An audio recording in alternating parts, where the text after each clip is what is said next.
You're listening to Turi Ryder's She Said What podcast. I'm Turi, along with Marci Persky. In this installment, Marci's dog has an encounter that will change her life. Marci has a tech experience that will change her life. And you'll learn some information for the men who love us, or even just like us, that could change their lives. Okay, let me tell you about body shaming. Uh-oh. Body shaming in 2022. Okay, so we've had this corgi who you've met, Scarlett Johansson. yes. She's 8 years She's old not now. really a corgi. She's a corgi Well, she's mix. a corgi mix. Yeah, Yes. that's generous. This is gonna get. Her legs are probably 3 inches tall. Yeah. But her body is very large. This poor dog has been on a diet pretty much since the day we got her at 3 months old, because every vet said this dog has to lose weight. Well, she's been having leg problems. We went to a new vet yesterday, and this vet got on the floor with her. She weighs 69 pounds, by the way. And Oh my she's 8 God, years that's old. huge for a corgi. Yep. She's 8 years old and has never eaten regular dog food in her life. She's always been on a diet. She doesn't get treats. She gets carrots. Aw. But now she's having like back leg corgi issues. So this new vet gets on the floor with her, puts his arms around her and said, "This dog is not fat. This dog is solid." Aw. He said, "I think I might be looking at my very first Saint Bernard corgi mix." Her body is so big. There's a kinky union. He said it could be the first and the last.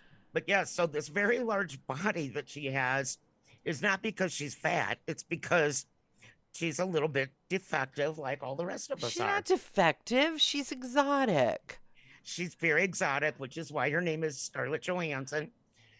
So he gave her a ketamine shot, which he said he's found that it was just like the teeniest little bit of ketamine. So is she going to go like to a disco and dance all night with her ketamine shot? What is this? She's running around the backyard right now for the first time in like a year. I want a ketamine shot. I asked him, he wouldn't do it. Aw. I said, "Can I have some of that?"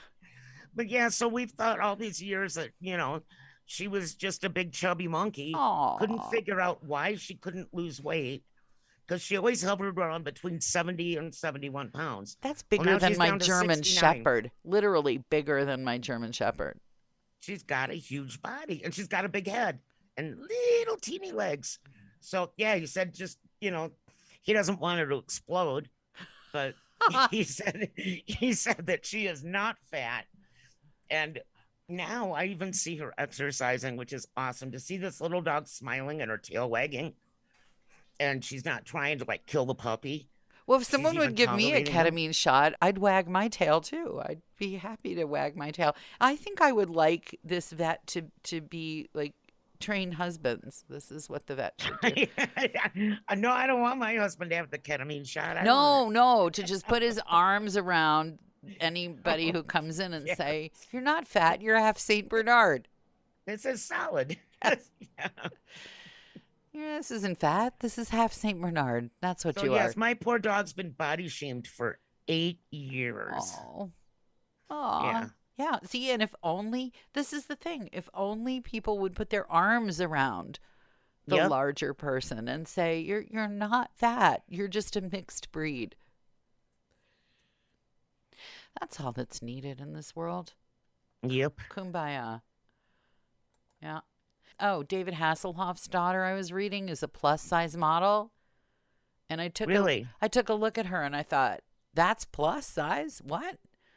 If I saw her at a Midwestern grocery store, I wouldn't look twice. She looks like everybody who lives between the Rocky Mountains and the Poconos. Well, I was going to say plus size models are normal people, what we would consider normal people, Yeah. I think, these days. Well, the other ones are basically just coat hangers that they stick clothing on. I've said for years that it's clear that many of the men who design clothes just hate women. And so they attempt to eradicate any sign of the female body on the people for whom they design clothes. That's true. So that's what they do. I find it hilarious, all these articles about trans models. Like, how would you know anyway? Like, Yeah. how would you know? They're all 9 feet tall and weigh 15 pounds. And, where do breasts come in with that Well, equation? why do you need to know? Yeah. I know, really. I don't even see any reason. I don't need to know that some guy is better looking than I am in my own clothes. That's not a guy. Well, I know, but someone who used to be a guy is wearing my clothes and looks way better than I ever did. And I never used to be anything. Better is subjective. Just consider your dog. Yeah. There you go. So I've been working on this trip to Scottsdale on Saturday for like ever, it seems like. What's happening in Scottsdale? And we're taking 60 cats down to be spayed and neutered and get their rabies shots. That's a lot of cats. And I split them between 3 drivers by region. Okay, so I have somebody out taking the cats from the Navajo reservation. I have somebody in the city of Flagstaff taking Flagstaff cats.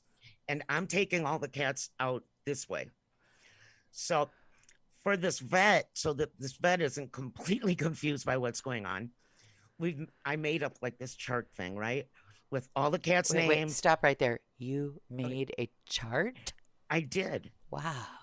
Okay, And go on.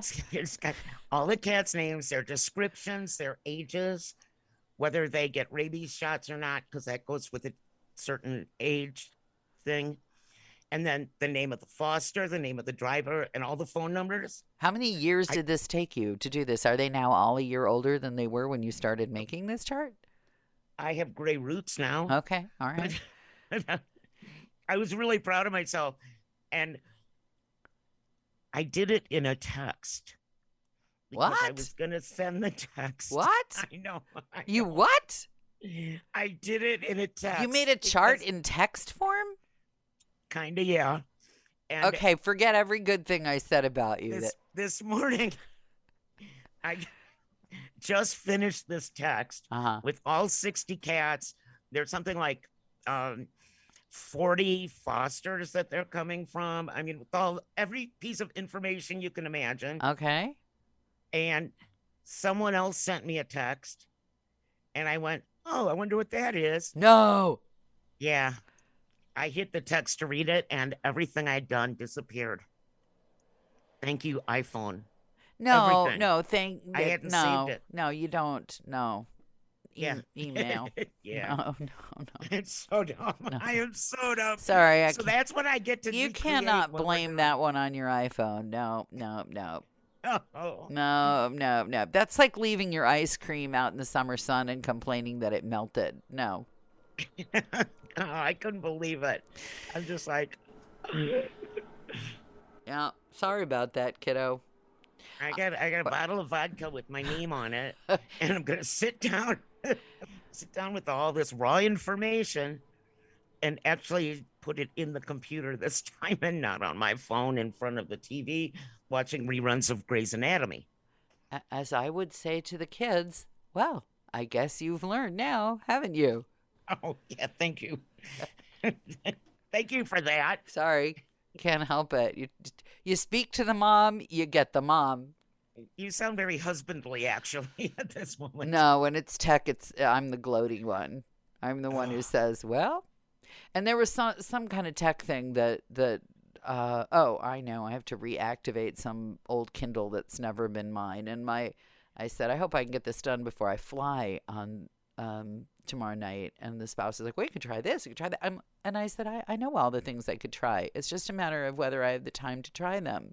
I don't need any technical advice from you. I just need to know whether I'm going to have an hour to sit and figure out how to create a workaround for this.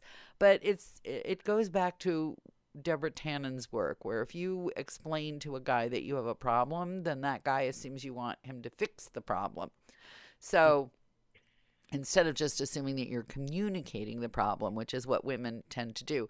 I think, by the way, that these therapists who are testing to see whether the kids who come in and say that they're trans are ready to transition, I think the doctors should have a conversation and see if they present a problem, what the prospective person says. Yeah. Because if it's a person in a female body who considers themselves male, I would just like to know if one presents a problem to that soon-to-be bodily male, if that bodily male will mansplain or offer advice, or if the bodily male will just listen. Because if the future bodily male doesn't offer you advice or try to tell you how to fix your problem, then maybe you should hold off on the hormones a little bit.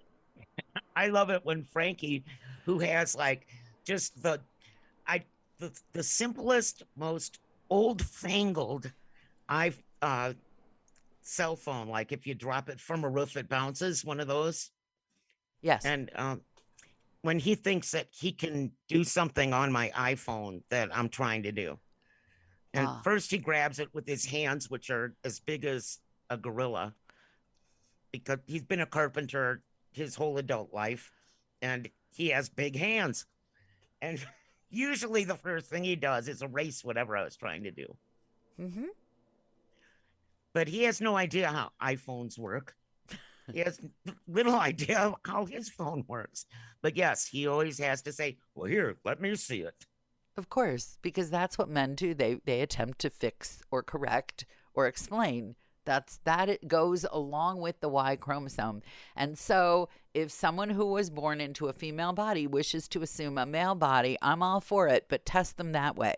Because if the person just listens to you explaining the problem and doesn't say, well, did you try? Or you could just, or what I would do is, or hey, let me see that. If they don't do those things, then they should just put on some dress slacks and wait a year or two. And then they get mad when they say, well, what's wrong? And you say, nothing. Well, what's wrong? Nothing. What's wrong? Nothing. Until you finally tell them. And then they grab your iPhone away and erase everything. So there you go. Oh, well, see, there are certain rejoinders that I have learned to use. This is not for comment. This is just for your information. This is an FYI. This is not being put before the committee of one that is you, my spouse. Yeah. Not soliciting your input here. Actually, that's probably what I usually say. Not soliciting your input here. That's a good line. That works. Works pretty well. If you've made it this far, chances are you've been enjoying Turi Ryder's She Said What podcast, in which case you might also like my book, She Said What, A Life on the Air. You can find that at your neighborhood independent bookstore or on Amazon. Marci and I really appreciate your good reviews wherever you care to leave them. Your kind words help the podcast grow. Thanks.